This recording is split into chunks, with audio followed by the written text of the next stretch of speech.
This is Advisor 3.0, a show designed to help you as a financial advisor elevate your professional practice, transform your clients' lives, and take your business to the next level. I am Abraham Okusoya. Welcome to the show.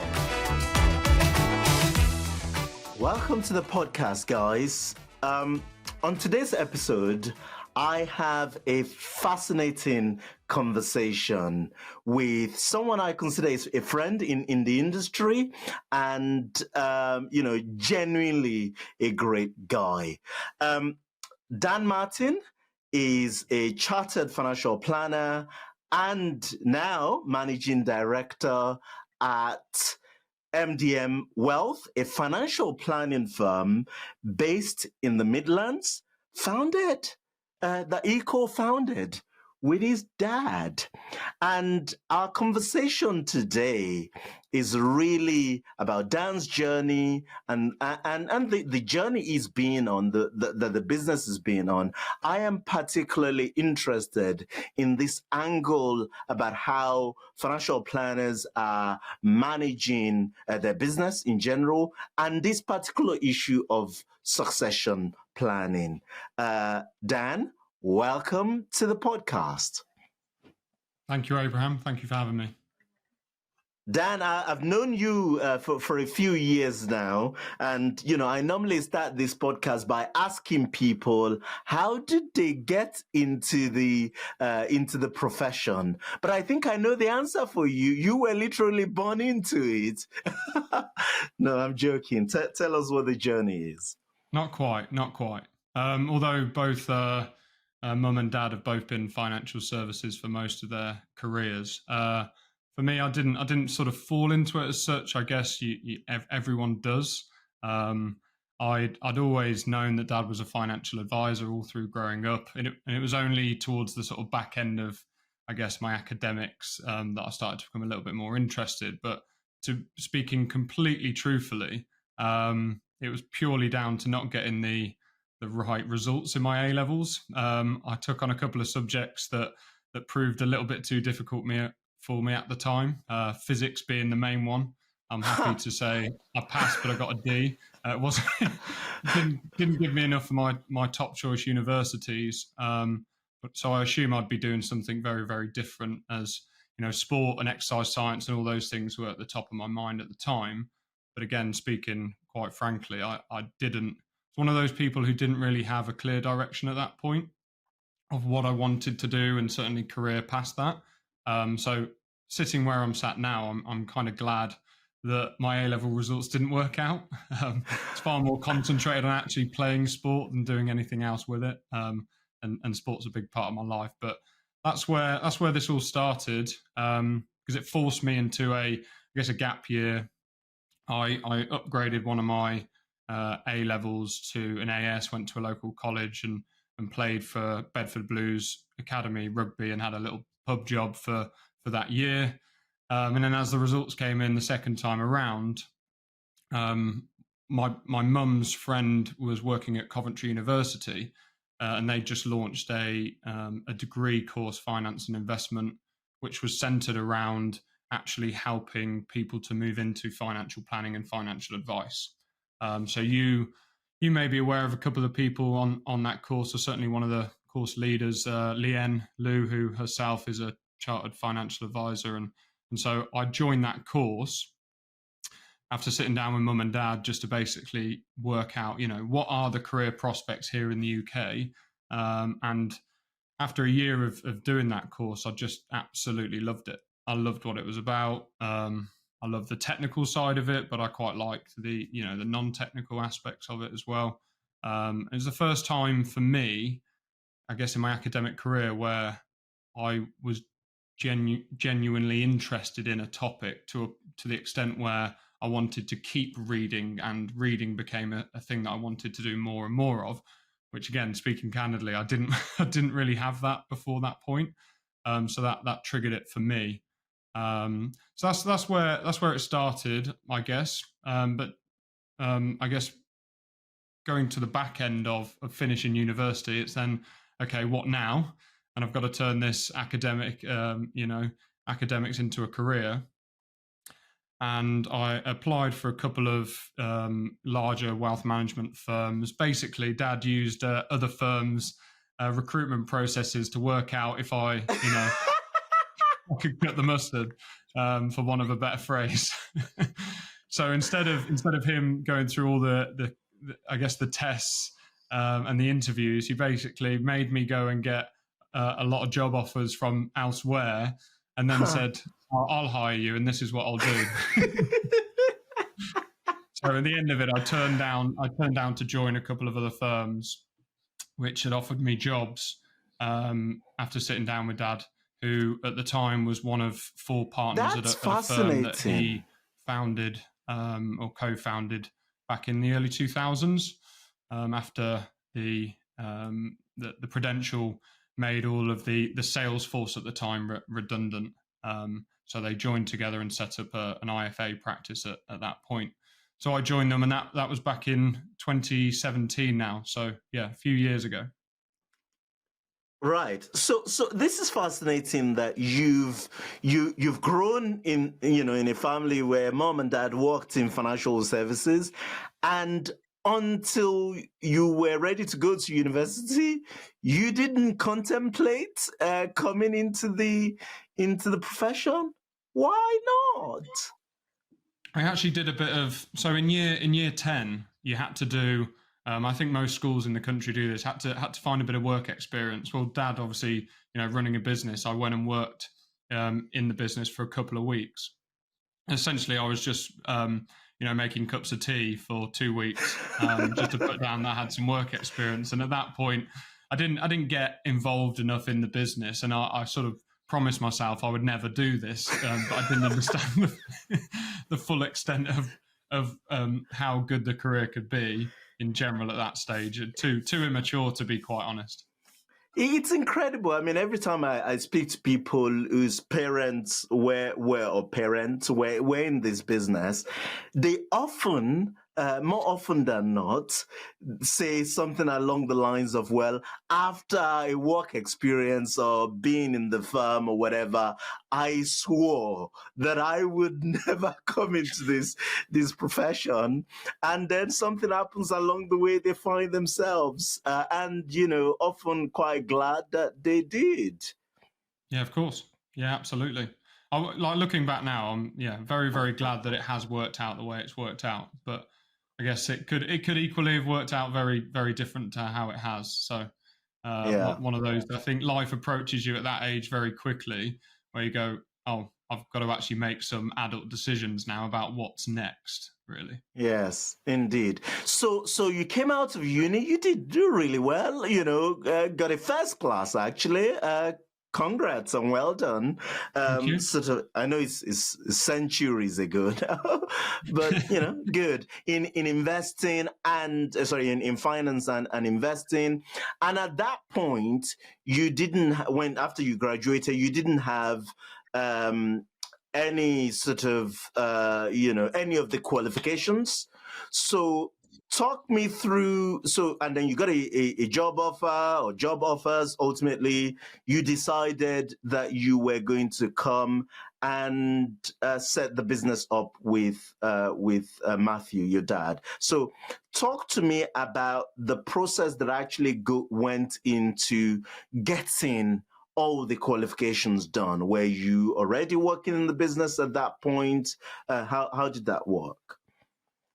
So actually, before Dad and I even had thought about what MDM Wealth was, we hadn't even discussed that or even thought about that at the time. I joined in 2017, essentially as Dad's administrator / associate advisor / power planner. I just was his right hand man effectively. If you speak to the clients we took on at that stage. Doing all the reports and research letters and those sorts of things. And just even with the guys that we've got here now, just jumping right into doing all of it, is a really good way to learn. And I shadowed him through all the meetings. So with the learning journey, and I remember reaching out to a young guy who at the time a chap called Vito Fairclough, who was the youngest ever level 4. I think he was like 18 or 20 or something. I'd obviously come out of university at 22 thinking, right, I need to get my, act together. So I spoke to him and said, how did you approach the exams? And we went through sort of, a bit of a plan, and he was very kind to give up his time to do that for me.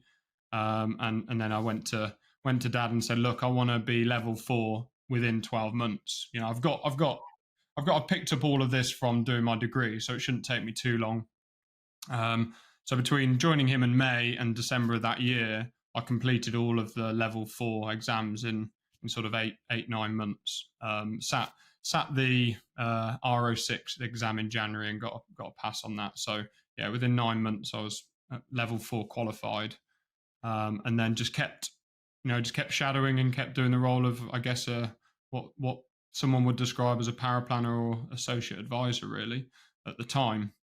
But Dad and the other partners at Financial Design at the time sat down, and they didn't have any documented sort of succession plan at the time. And so Dad and I sat down and said, right, well, what can we do if we want to progress the business going forward? We need to know where it's going. Ultimately, businesses in the financial planning space either get consolidated, or owners die, or we have an internal succession plan. There wasn't a clear direction on that at that point in time. So MDM Wealth was born out of just not knowing what the next few years looked like, and probably driven in part by me, because I was saying to Dad, look, I want to progress, and I've passed these exams and I want to go on to chartered, and what does the career progression look like for me? Without, knowing what's going to happen. Because I was in a phase of my life where you're thinking, well, if I want to aim up here, I need to get myself in an environment where I'm going to be able to do that. So that's where I guess the original thoughts of setting up on our own again came from, was to create an internal succession structure between, him and I ultimately. Incredible stuff. So you set up MDM when? We set up MDM. Well, we have to go through the whole process. So we decided that we would go directly authorized, and we enlisted the help of some guys at 360 to help us with that application. And that was towards the start of 2019, back end of 2018, actually. When the business was actually registered, sort of summer of 2018. It's a long process.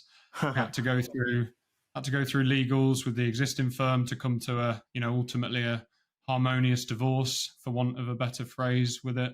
And then sent off the FCA application, which took, if I remember right, about 6 to 9 months before we were fully authorized, which then turned to our inception date, really, of an authorized FCA, financial planning firm, of sort of January the 1st, 2020.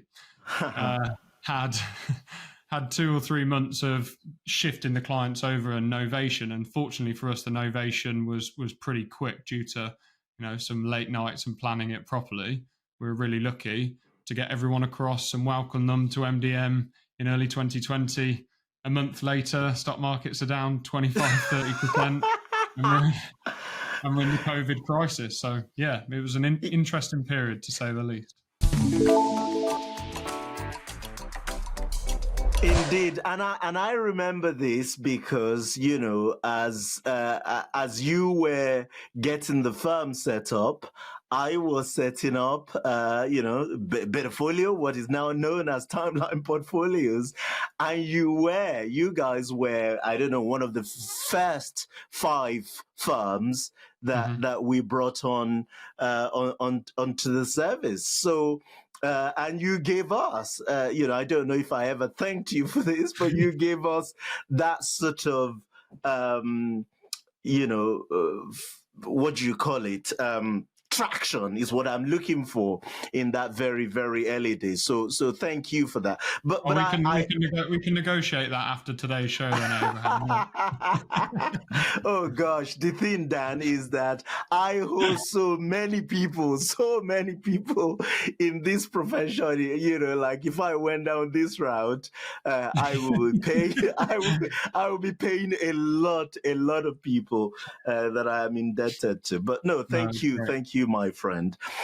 So MDM is actually, you know, just obviously Matthew is the acronym for your names, Matthew, Daniel, Martin. Correct. Talk to me. So you clearly decided that this is a joint effort. Talk to me about how you work. But your dad, you know, Matthew had the client, he's built the client bank, all of that stuff. Obviously, you have a big stake in the future of the business in the sense that you're going to be, you know, taking it forward and, you know, giving it longevity. How did you navigate the conversation about the split of ownership? And we'll come back to, you know, the actual succession conversation in a minute. But how did you navigate that conversation in the early days? I guess it came quite naturally. So we'd set up the firm and we got through the initial transition, I'll call it, and through COVID, where we were both working from home and joining Zoom meetings just like this, and you know, keeping clients updated. And as time went on doing that, sort of got to mid 21, we attended an event together. I can't recall exactly where it was, and we were on the train back from the event, and we were just discussing the business and where we thought it was going to be and what we wanted. And it just kind of came naturally that Dad was like, you know, make me an offer then. What, you know. Sorry. It's as simple as that. You know, really, it was make me an offer. I've loved what I've done for 30 odd years, but I think like most people and all the clients that we help transition into retirement, there comes a time where you go, you know, you're pushing and you are eager and keen for this. I'm not so much anymore. And he would honestly say that himself. And he got to a point where he was thinking, well, I don't want to let clients down by not keeping to push in terms of the profession and the learning and all of that sort of thing. So, you know, he simply got to a point where he said, yeah, make me an offer. And the conversation started there as to how it was going to be structured and how we would go about it. You know, that's it really. But you were already a director from the inception of the firm, so I assume that you already owned. Mum and Dad were the main majority shareholders of the business. I was a minority shareholder, under 10%, but they gave me a small shareholding at inception to essentially say thank you, because I did a lot of the work to set up the business. Yes. Dad's very good at putting the tests out and letting me learn. Kind of, you know, if you can set up the firm and go through all of this and all the paperwork, everything that needs doing, then you'll be rewarded. So, you know, there's the carrot and the stick there kind of thing, which has worked very, very well. But they gave me, a minority shareholding at the start. And talk me through. So, you know, he asked you to make him an offer, which you did. How did you work out the offer that you were going to make him? How did you work out what the business was valued and all that stuff? Lots of conversations, really. Conversations with you know, people in the business, people who had gone through selling businesses, looking at headline figures as they were of what would be offered for a business of our nature, and then building in things like, you know, the age of the client bank and how long they're going to be in service and all those sorts of things. But it came down to a fairly simple multiple, but then with inflationary adjustments built in and so on and so forth. But effectively, lots of conversations, Abraham. And he accepted your offer when you made it to them, or did he do what he did before he hired you, which is run it past a number of consolidators to see what they thought? No, I'm joking. No, they. My parents effectively, accepted what they thought was and is a fair offer across us all. Really, I mean, what this boils down to, and the thing that it's easier, I guess, for being a family business is that I want the best outcome for them, and they want the best outcome for me. It's not like a traditional, buyer and seller where there's no emotional involvement at all here. Because I've also got a couple of siblings who are not interested in the business whatsoever. Right. And things like all of that had to be taken into consideration, really, and ultimately with their understanding and blessing as well, because it's a big asset, and certainly an asset that size of a financial planning business is important. So yeah, it came to them accepting and me accepting what was a fair figure, really. Good stuff. So let's talk about the business today. Tell us about the business today, the structure of the team, the clients. Give us some metrics to understand where the business is today. Okay. I love this bit. So the team at the moment, we've got myself, mum and dad at board level, 2 directors and my mum as a shareholder. I'm the sole chartered financial planner here, leading the team from an advice perspective now. Dad, although he has his advisory permissions at the moment, will in due course be giving those up. We have one recently level 4 qualified paraplanner who's been here for a couple of years and worked his way up. We've got a senior administrator, and we've just hired a new graduate to come in, again, much like Lewis is fresh out of university to, again, learn, go through administrator, paraplanner, and then hopefully one day become advisors, associate advisors in their own right as well. So the team is really day to day, 4 of us. More broadly, there's 7 in total, but we have external partnerships, paraplanners. We use Cat Market Unity, and she's fantastic, helps us through different things. And more technical cases. We employ the help of, Phil Bray at Yardstick. So, we kind of stuck to the principle when we were setting up the firm that I'm a good financial planner. I'm a very, very good financial planner, but I'm not a good, marketer. I'm not a good, paraplanner, etc. So we've stuck to that principle, and it seems to be working quite well. Good stuff. Talk to me about the size of the firm in terms of clients, AUM, that side of things. Sure. So clients at the moment, we're sitting around just over 150 client families, around 77 million in AUM. Has been, it's fluctuating all the time, has been as high as 80, 80 plus. Revenue for last financial year was around 635, with a fairly normal split, as I'd imagine for lots of financial planning firms, sort of 88% ongoing and 12% initial there. Sort of average client fee across the boards around just over 0.7% in terms of average. Fantastic stuff. And you recently took over as the managing director of the business, so. Yeah, very recently. Depending on when this podcast gets released, it will literally be a week or so ago, yeah. Congratulations.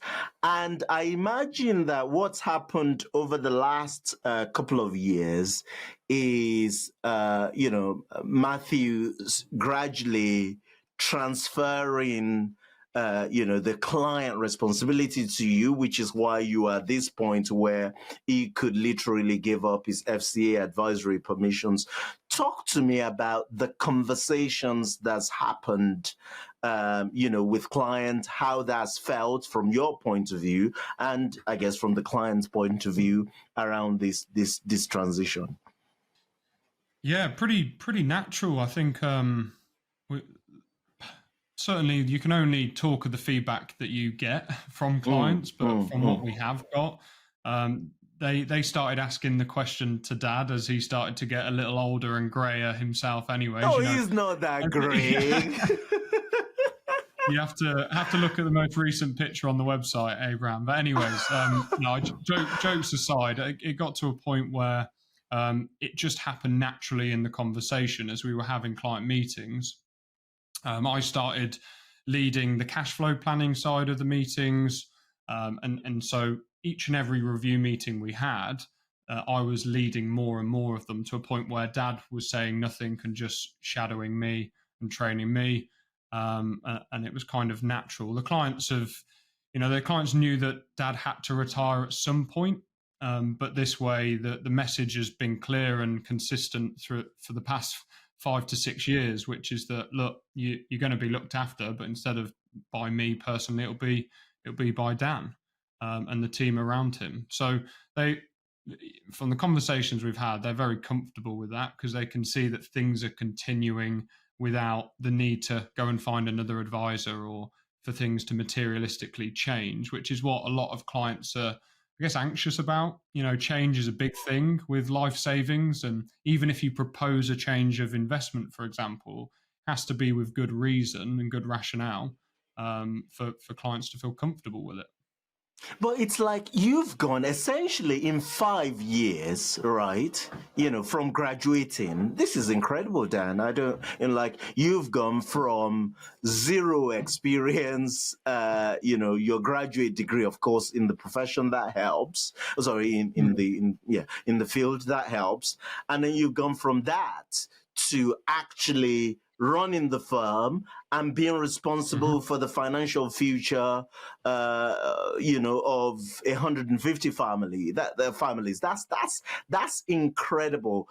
Do you feel or do you get any pushback around lack of experience? I mean, you're only 21, aren't you? Not quite.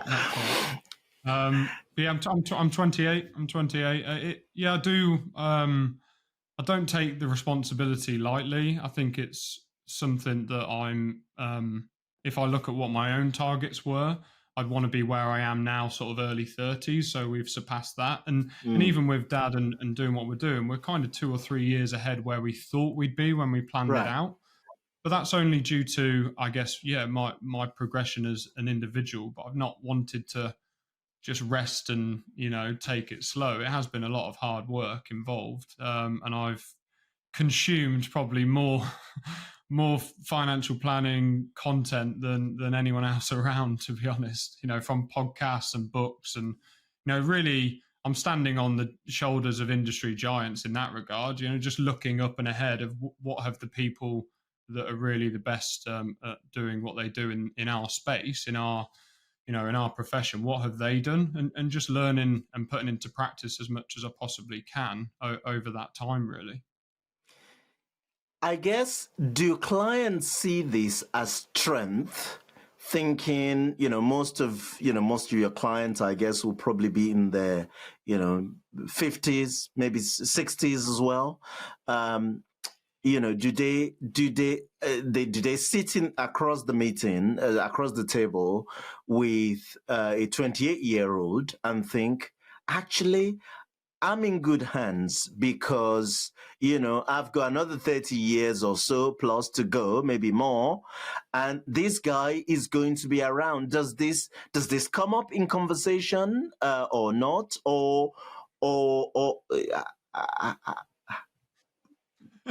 Not that I can recall it coming up in conversations as such. I think like anything, if you look across professions, if you look at doctors, for example, you look at dentists. My dentist is at the top of his game. He's like 25 years old.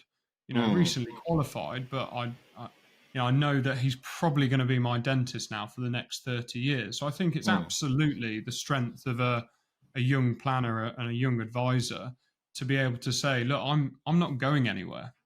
And that's with absolute, really, I'm not going anywhere, barring anything awful happening. I'm going to be here through the major transition. As you said, majority of our clients are average age, if we looked, around 58, 59. So they're in that transitionary phase into retirement. I think it's a massive strength for young planners. I think it's something that needs to be, spoke about more often. When you look at other professions, it's no one bats an eyelid. Yeah. Really, if you had a young accountant, chartered accountant, young doctor, for example, you'd feel quite confident in that fact. I think it boils down to that with MDM, that there has been this sort of double act where you've got Dad and Matt, you've got his experience, and you've got myself. So I think clients feel assured in that it's not just me, a 28-year-old, setting up a firm. It's obviously been a transition. There is that backing of experience. Dad's been doing this since the early 90s, so he's lived through all the ups and downs and investment markets and capital markets throw at us in that time. So I think they probably take a lot of comfort from that, but without speaking directly to each and every one of them, it's hard to say. Yeah, no, I totally understand. So again, I'm making assumptions here. Correct me if I'm wrong. So just high level, talk to us about the structure of the financing around the exit. So is this funded entirely from the company's resources over time, or is there external capital involved in the arrangement? Yeah, really good question. We're in a privileged position that it's funded entirely from the company's resources, which we spoke at length about how to best do this. Do I go to a lender and ask for a chunk of money up front, and what's the cost of doing that versus the cost of paying you a higher price? And all of these things go into the conversation, right? But it came down to the fact that we are profitable enough that it can provide for the buyout over an extended period of time. And that had to be something Mum and Dad are obviously, were comfortable with. Otherwise, we wouldn't have done it in the first place. I think there's, it comes down to your own personal financial planning, right? Because theirs is different to other owners. You may be in a position where you need to source external funding. We're in the nice position that we haven't had to do that. But I can imagine had, Mum and Dad's finances or certainly financial plans been different, then I would have had to do that, in the first instance anyways. But yeah, at this stage, it is entirely from the profits of the business. But of course, I guess the downside, this is how, I hope Matthew doesn't listen to this. The downside is that, they're going to be hanging around for some time, sitting on the board, making sure that, keeping you in check, so to speak. Yeah, absolutely. Look, it comes with its disadvantages, ones that we've tried to, de-risk them from. And this is it was getting a time scale that worked for them, a price that worked for them, me taking on more responsibility, whether, that's from, for example, I'm now SMF 16, 17. So it's just taking on a lot more responsibility of the firm. But you're quite right, that is a disadvantage. But one I built in a level of, indexation within the price that we agreed upon, so that they're covered through the time value of money, over the payout period.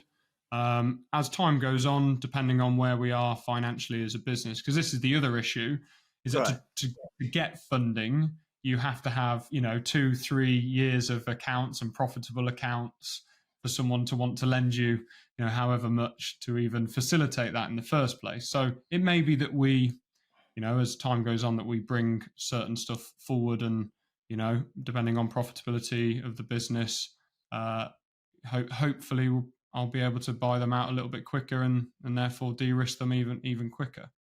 No, I mean it's such a fortunate position to be in, which is like, I mean, the conversations I've had with planners who've had to go down the external funding route.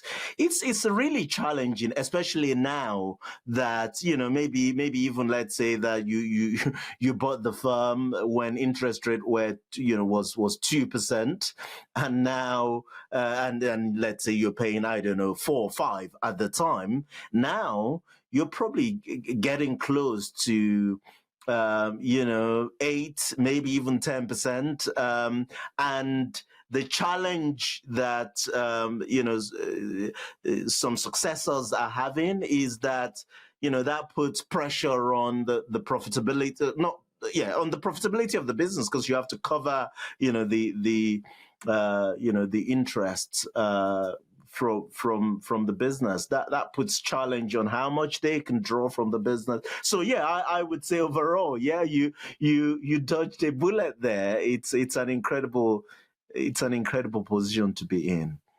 Yeah, and like I said, it makes it easier being family. It Yes. absolutely does, but it has its own, speaking candidly, it has its own implications from IHT planning and all that sort of stuff, because of business Yes. property relief and so Yeah. on and so forth. Like I said earlier, it's a lot easier if you can be in that father son, father daughter, mother son relationship with a business like this. Absolutely, it goes without saying, because there's a lot more you can do, and you can be a lot more flexible with it.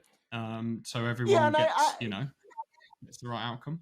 yeah, I don't think it's just, of course, father mother son relationship helps, right? But I've seen scenarios where even in those sort of relationship, they still had to get some sort of external financing into the equation. Doesn't make it bad or good. I just wanted to give credit, to Matthew and Amanda, for their Absolutely, patience and all of that stuff. Anyway, let's absolutely. yeah, let's move on from that. So now you're in the driving seat as the managing director of the business. A couple of things I wanted to take to get your thoughts on. One is, I have come across a lot of younger financial planners who haven't been as fortunate as you, in the sense that they get brought in with the intention, and even when there is a family relationship, right, with the Mm, mm. intention of taking over the business at some point, and 5 years into the journey, it just hasn't happened. They get frustrated. In some cases, they leave and move on. Do you have any thoughts on how to actually make sure that this type, these succession plans in general work out for both parties? Yeah, absolutely. Get it in writing. Get it agreed.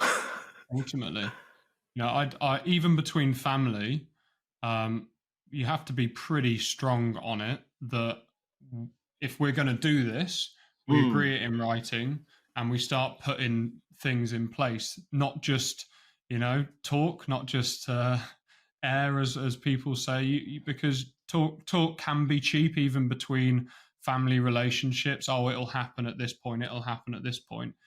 My advice would be, get it documented, and if there's always a pushback, oh, because of this, or oh, because of that, I think you have to, as a young planner, a young advisor, really go, I don't think this is going to be the place for me to be able to do this. Um, w- and, and that has to happen. would so getting in writing, totally agree. Would you go as far as making it some sort of legally binding contract, or Yeah, not? absolutely, Yeah. absolutely.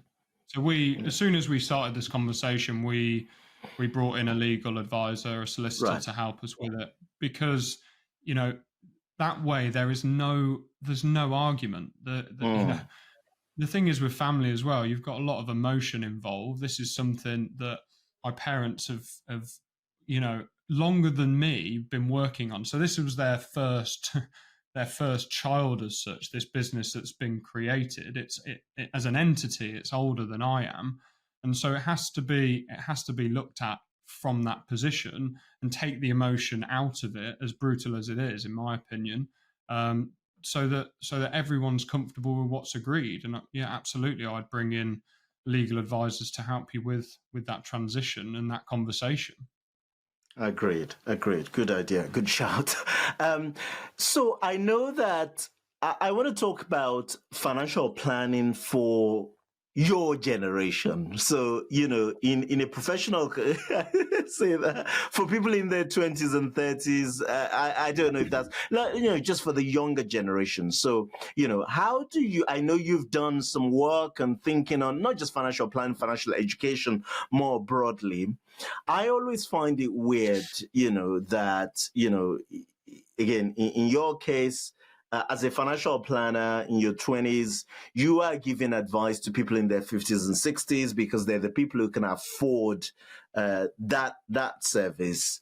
And we're in this scenario where, vast majority, an overwhelming majority of younger people, even people in their 40s, can't afford the service that you offer. Some might say maybe they don't need the service that you offer. And you've tried to do some work on educating people. How do you reconcile that conundrum? And what do you think that we as a profession should be doing? Wow, what a question. I don't have the answers. I wish I did. It's a very, very, it's a well documented problem in the profession at the moment. And for those that have tried to solve it, they've not been very profitable in doing so far. I think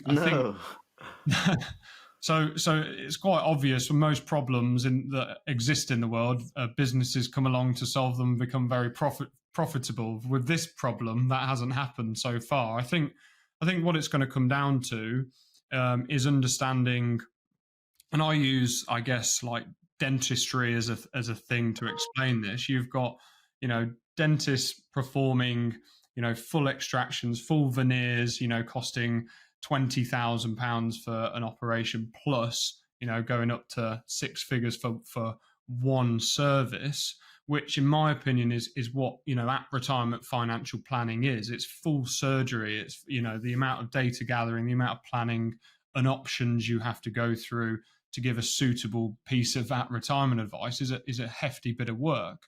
And not many people can afford it. So why does a market need to do that when there's 1 million new 60-year-olds to service every year?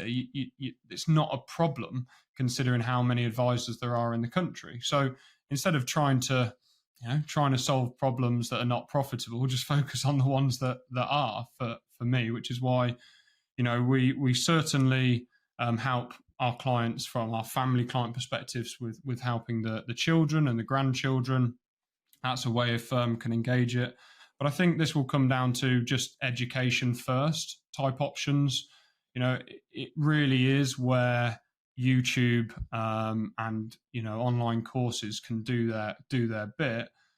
My cynical view is that there's too much regulation for a regulated advisor. There's too many things you have to jump through in order to produce a bit of online content which couldn't be misconstrued as advice, because it opens up a huge legal liability to be going on YouTube and me posting content about all sorts of things. I did it for a brief period on TikTok and Instagram through COVID, and it's really great work, but it takes a heavy personal toll to consistently produce good content in an ever-changing environment. It is a full-time business and full-time career, which a lot of young planners could absolutely go for, myself included.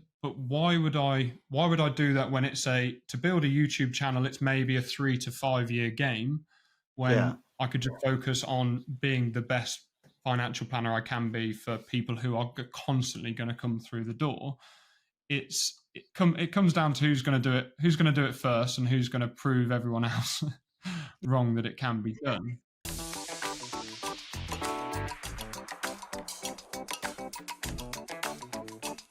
Yeah, indeed. It's such a like it's a big conundrum to try and resolve. For the point you made, which is like there's a big ready market for you as a young financial planner. Just go and get it, right? The retirement market that we're all serving, and then even in with a few exceptions, but even when planners say, okay, I will make my living from serving, delivering that full service dentistry that you just talked about, full service financial planning to the retirement market or to the well off. But I will do pro bono education work through YouTube and all these things.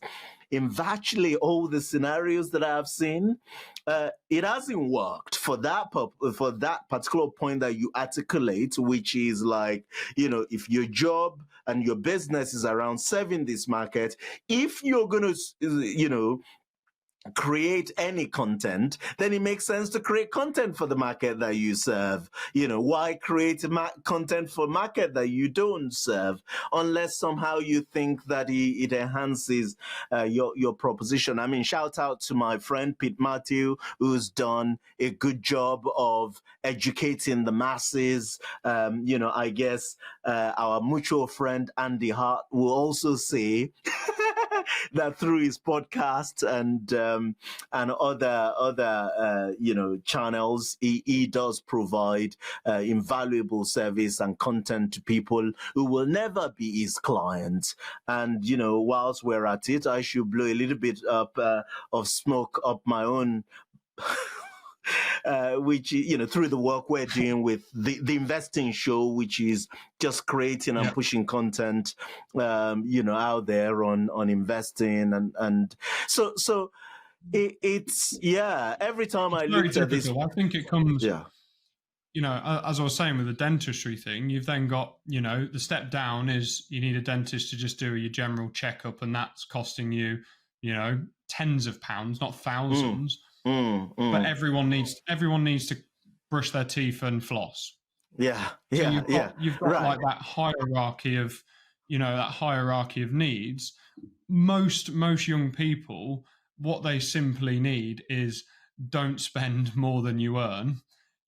Save a bit, pay yourself first. It's more principles and education based, but it's getting them at the right time. I'm not sure the advice market is the market that is best placed to serve it. Although we've got the knowledge, the teamwork up with, the banks and the building societies, they're the ones that have actually been, for most children and most young people, that's their first introduction into the financial world, is opening their first bank account, for example, or, getting a student card when they go off to university and spend it down to the £2,000 overdraft limit. So I don't think we're best placed in where we are market-wise to do it. It's a really, really difficult problem. One that I think, if as an industry, we've got to keep doing our best and doing our bit, like you said, pro bono-wise, just doing as much as we possibly can, whether that's going into secondary schools and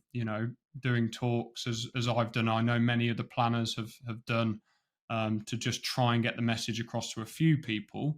But we're like all these things. It all starts at home, and it starts with making sure that, even the parents teaching the children about personal finance know about personal finance enough. Exactly. This is like, this is when you start to go through this vicious cycle, which is like, well, the parents, this sounds terrible. The parents themselves need help about their finances and all that stuff. So it's a bit challenging to expect that they will teach the kids or the younger generation. But also the problem I see is like, even when you have, when you've mastered the basics, you got your income and expenditure out of control, you have a decent saving, you bought a house, somebody in their, I don't know, late 30s or early 30s even, and you have a bit of money, not quite big, but you have decent amount of money and you want to start investing,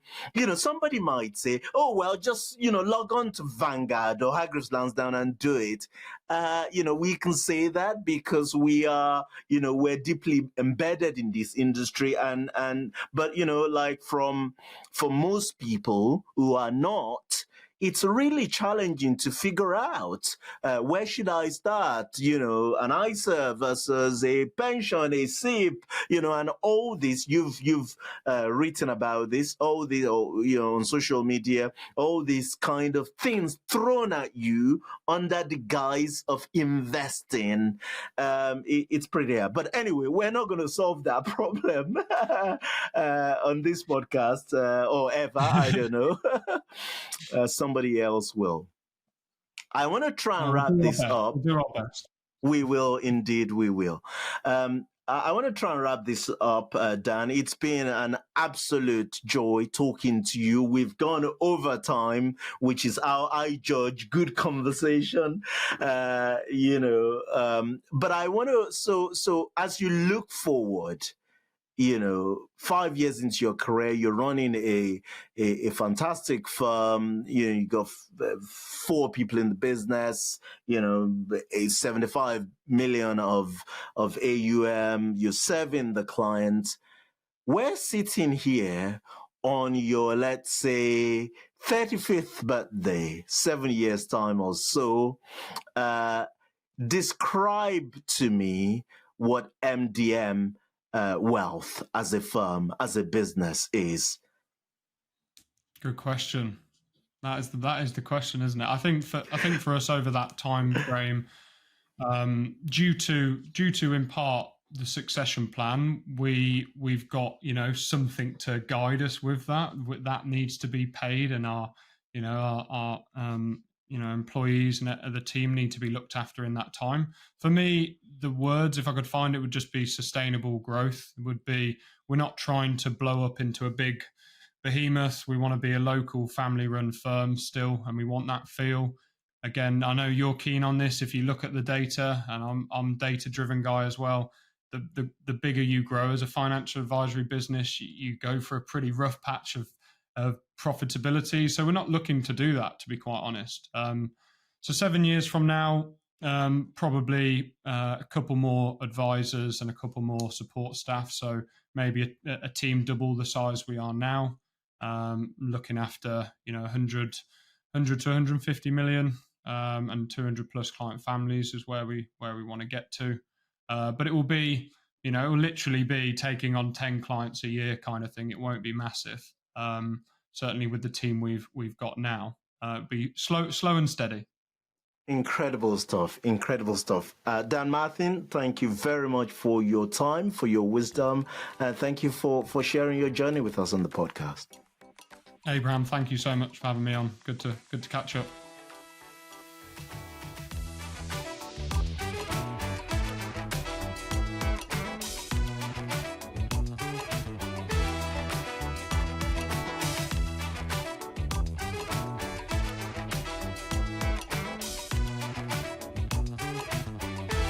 That's a wrap on today's show. Massive thanks to my production crew, especially Jake Osha, Melissa Canham, and the entire team. And of course, to our sponsor, Timeline, the market-leading provider of integrated planning technology and model portfolio service to advisors. I do hope you've enjoyed today's show. Head over to Apple Podcast and give us your review there. Until next time, goodbye.